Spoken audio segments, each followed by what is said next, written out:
સમાચાર સવારમાં તમારું સ્વાગત છે। આજના તાજા અને મુખ્ય સમાચાર જાણીએ તે પહેલા ચેનલને સબસ્ક્રાઇબ કરી લો। અંબાલાલ પટેલની મોટી આગાહી। હવામાન નિષ્ણાંત અંબાલાલ પટેલે મોટી આગાહી કરી છે। અંબાલાલની આગાહી મુજબ આવતીકાલથી વાતાવરણમાં પલટો આવશે। અંબાલાલે આગામી 10 થી 15 માર્ચ સુધી દરિયાઈ વિસ્તારમાં કમોસમી વરસાદ શક્યતા દર્શાવી હતી। રાજ્યમાં વાદળછાયું વાતાવરણ રહેશે। કમોસમી વરસાદની સાથે ઝડપી પવનો પણ ફૂંકાશે। કમોસમી વરસાદની આગાહીને લઈ ખેડૂતો ચિંતામાં મુકાયા છે। પેટલાદના પૂર્વ ધારાસભ્ય ભાજપમાં જોડાયા। આણંદમાં પેટલાદના પૂર્વ ધારાસભ્ય નિરંજન પટેલ ભાજપમાં જોડાયા છે। અમરેલી જિલ્લાના સાવરકુંડલા તાલુકા કોંગ્રેસના પ્રમુખ મનુ ડાવરાએ રાજીનામું આપ્યું છે। તેઓ અયોધ્યા રામ મંદિર મુદ્દે કોંગ્રેસના વલણથી નારાજ હતા। સાથે પોરબંદર જિલ્લા અને શહેર કોંગ્રેસ પ્રમુખે રાજીનામું આપ્યું છે। તેમની સાથે જિલ્લાના સંગઠનના તમામ હોદ્દેદારોએ કોંગ્રેસમાંથી રાજીનામું આપ્યું છે। આ બધા ભાજપમાં જોડાય તેવી શક્યતા છે। ગૂગલ પે ને ટક્કર આપશે જીઓ પે। જીઓ હવે યુપીઆઈ પેમેન્ટ માર્કેટમાં પણ ધમાકેદાર એન્ટ્રી કરવાનો પ્લાન કરી રહ્યું છે। સામાન્ય રીતે તમે દુકાનો પર પેટીએમ સાઉન્ડ બોક્સ જોયું હશે। હવે તેમાં જીઓ પણ એન્ટ્રી કરી શકે છે। એક રિપોર્ટ અનુસાર જીઓ સાઉન્ડ બોક્સનું ટ્રાયલ સ્ટાર્ટ થઈ ચૂક્યું છે અને ટૂંક સમયમાં જ તમને દુકાનો પર તે જોવા મળી શકે છે। એટલે કે તેનાથી મુકેશ અંબાણી સીધા પેટીએમ, ફોન પે અને ગૂગલ પે ને ટક્કર આપી શકે છે।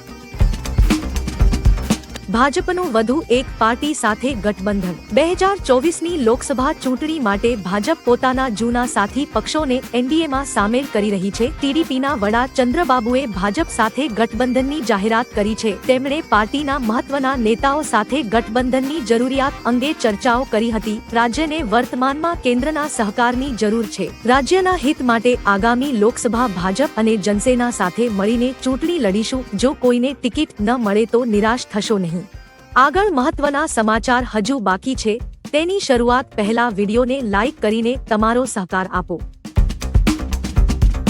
સીએમએ દીકરીઓ માટે 2 યોજનાનો કરાવ્યો પ્રારંભ। સીએમ ભૂપેન્દ્ર પટેલે અમદાવાદના ઘાટલોડિયા વિસ્તારની જ્ઞાનદા હાઈસ્કૂલેથી નમો લક્ષ્મી અને નમો સરસ્વતી વિજ્ઞાન સાધના યોજનાનો શુભારંભ કરાવ્યો। નમો લક્ષ્મી યોજના હેઠળ લાભાર્થી દીકરીઓને પોષણ અને આરોગ્ય માટે કુલ મળીને ₹50,000 સુધીની સહાય તેમજ નમો સરસ્વતી વિજ્ઞાન સાધના હેઠળ વિદ્યાર્થીઓને વિજ્ઞાન પ્રવાહમાં અભ્યાસ માટે કુલ મળીને ₹25,000 સુધીની સહાય કરવામાં આવશે। ગાયક ઓસમાન મીરને મળ્યો રાષ્ટ્રીય એવોર્ડ। ગુજરાતના પ્રખ્યાત ગાયક ઓસમાન મીરને રાષ્ટ્રીય એવોર્ડ એનાયત કરવામાં આવ્યો છે। નવી દિલ્હી ખાતે ગાયક ઓસમાન મીરને રાષ્ટ્રપતિ દ્રૌપદી મુર્મુના હસ્તે સંગીત કક્ષાનો રાષ્ટ્રીય એવોર્ડ આપવામાં આવ્યો હતો। ઓસમાન મીર મારું મન મોર બની થનગનાટ કરે ગીતથી ખ્યાતિ મેળવી હતી। ગેરકાયદે બનેલી 3 મદરેસા તોડાઈ। કચ્છના ખાવડામાં ગેરકાયદેસર બનેલી 3 મદરેસાઓ પર બુલડોઝર ચલાવી તેને તોડવામાં આવી છે। કચ્છ અને જામનગરમાં સર્વે અને નકશાનો અભ્યાસ કરાયો હતો। પછી તંત્રએ પોલીસને સાથે રાખીને બુલડોઝર ફેરવ્યું હતું। જામકુનરિયા અને કુરન ગામમાં આ કાર્યવાહી કરવામાં આવી હતી। કચ્છમાં હજુ પણ ગેરકાયદે દબાણો દૂર કરવાની કાર્યવાહી ચાલુ રહેવાની છે। જામનગર અને દ્વારકામાં પણ દબાણો દૂર કરવાની કાર્યવાહી થઈ રહી છે।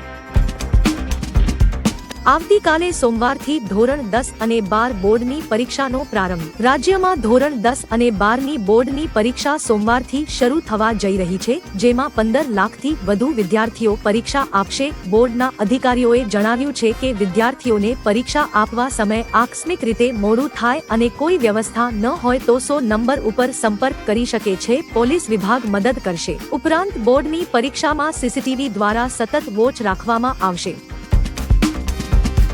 મોરબીમાં મેડિકલ કોલેજ બિલ્ડિંગનો સ્લેબ ધરાશાયી। મોરબીમાં નિર્માણાધીન મેડિકલ કોલેજ બિલ્ડિંગનો સ્લેબ ધરાશાયી થયો છે। મોરબીમાં નવનિર્મિત મેડિકલ કોલેજનો સ્લેબ તૂટી પડ્યો હતો, જેમાં 4 લોકો ઘાયલ થયા છે। રેસ્ક્યુ ટીમે તેમને બહાર કાઢ્યા છે। ફાયર ઓફિસર દેવેન્દ્રસિંહ જાડેજાએ જણાવ્યું કે મોડી રાત્રે અમને માહિતી મળી કે નિર્માણાધીન મેડિકલ કોલેજનો સ્લેબ તૂટી પડ્યો છે અને તેમાં કેટલાક લોકો ફસાયા છે। 4 લોકોને સુરક્ષિત બહાર કાઢવામાં આવ્યા છે।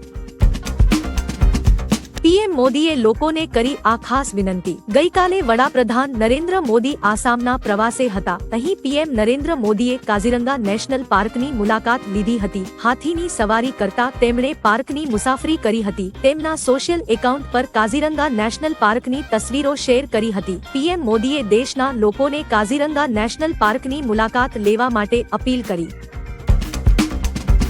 સોનાના ભાવમાં તેજી ₹68,000 ને પાર। શેરબજારની માફક હવે સોનામાં તેજીનો ઘોડો જોવા મળ્યો છે। સોના અને ચાંદીમાં ફરી એકવાર તેજી જોવા મળી રહી છે। અમેરિકી ફેડ રેટ ઘટવાની આશાએ સોનામાં તેજી જોવા મળી રહી છે। આ સપ્તાહમાં સોનામાં વૈશ્વિક ઉછાળો આવ્યો છે। સોનાના ભાવ ₹68,000 ને પાર પહોંચી ગયા છે। એક સપ્તાહમાં સોનામાં ₹4,000 નો ઉછાળો આવતા સોનાનો ભાવ MCX પર ₹68,000 ને પાર પહોંચ્યો છે। લગ્નની સિઝન પહેલા સોનામાં તેજીનો માહોલ છવાયો।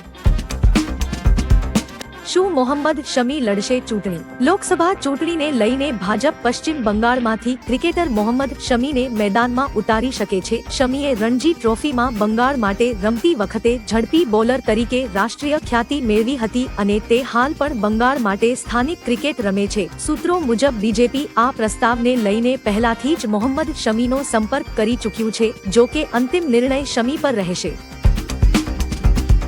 વાવાઝોડામાં એલએસી પર થશે ફાસ્ટ આર્મી મૂવમેન્ટ। પીએમ મોદીએ કર્યું સેલા ટનલનું ઉદ્ઘાટન। વડાપ્રધાન નરેન્દ્ર મોદીએ ભારત અને ચીન સરહદના પૂર્વીય ક્ષેત્રમાં સરળતાથી પહોંચવા માટે અરુણાચલ પ્રદેશના તવાંગ જિલ્લામાં સેલા ટનલનું ઉદ્ઘાટન કર્યું છે। આ સેલા ટનલના ઉદ્ઘાટનથી ચીનમાં ફફડાટ મચી ગયો છે। આ ટનલની ખાસિયત છે કે વાવાઝોડાના સમયે પણ એલએસી બોર્ડર ઝડપથી આર્મી મોકલી શકાય છે। આ ટનલને ભારતીય સેના માટે ખૂબ જ મહત્વપૂર્ણ માનવામાં આવી રહી છે। ગુજરાતની ધરતી પર રાહુલ ગાંધીના પીએમ મોદી પર પ્રહાર। કોંગ્રેસની ભારત જોડો ન્યાય યાત્રા આજે દક્ષિણ ગુજરાતમાં પ્રવેશ કરશે। આ યાત્રા દરમિયાન રાહુલ ગાંધીએ પીએમ મોદી પર આકરા પ્રહાર કર્યા હતા। રાહુલે કહ્યું કે નરેન્દ્ર મોદીએ ભારતના અબજોપતિઓના 16 લાખ કરોડ રૂપિયા માફ કર્યા છે, પરંતુ ખેડૂતો, મજૂરો અને નાના વેપારીઓનો ₹1 પણ માફ કરાયો નથી। ઉલ્લેખનીય છે કે આ યાત્રામાં શક્તિસિંહ અને અમિત ચાવડા સહિતના નેતાઓ હાજર રહેશે। ભવનાથ મેળો શાંતિપૂર્ણ સંપન્ન થયો। મહાશિવરાત્રી મેળાના અંતિમ દિવસે લાખો ભાવિકો ઉમટી પડ્યા હતા। તેમજ રાતે સાધુઓની રવેડી કાઢવામાં આવી હતી। રાત્રિના ભવનાથ તળેટીમાં સાધુ સંતોની પરંપરાગત રવેડી જોવા માટે ભાવિકોએ કલાકો સુધી રાહ જોઈ હતી। ડીજેના તાલે દેશ વિદેશથી આવેલા સાધુ સંતોએ ટ્રેક્ટરમાં બેસી મહાદેવ હરના નાદ સાથે રવેડી કાઢી હતી, જેમાં નાગા સાધુઓએ અવનવા કરતબો કર્યા હતા, જેને જોઈ લોકો મંત્રમુગ્ધ થયા હતા।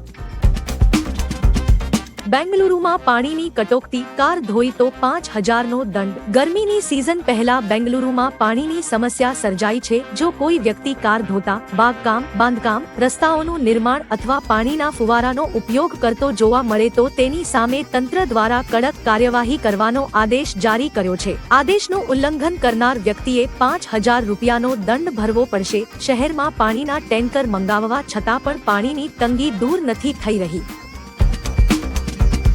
લશ્કર-એ-તૈયબાના સદસ્ય કાસિમને આતંકી જાહેર કરાયો। ભારત સરકારના ગૃહ મંત્રાલય લશ્કર-એ-તૈયબાના સદસ્ય મોહમ્મદ કાસિમ ગુર્જરને આતંકવાદી જાહેર કર્યો છે। કાસિમ હાલમાં પાકિસ્તાન અધિકૃત કાશ્મીરમાં રહે છે। ગૃહ મંત્રાલયે કહ્યું કે કાસિમે આતંકવાદી હુમલામાં ઘણા લોકોની હત્યા કરી છે। તે ભારત વિરુદ્ધ યુદ્ધની યોજના બનાવવામાં સામેલ રહ્યો છે। આ સ્થિતિમાં તેને યુએપીએ હેઠળ આતંકવાદી જાહેર કરવામાં આવ્યો છે।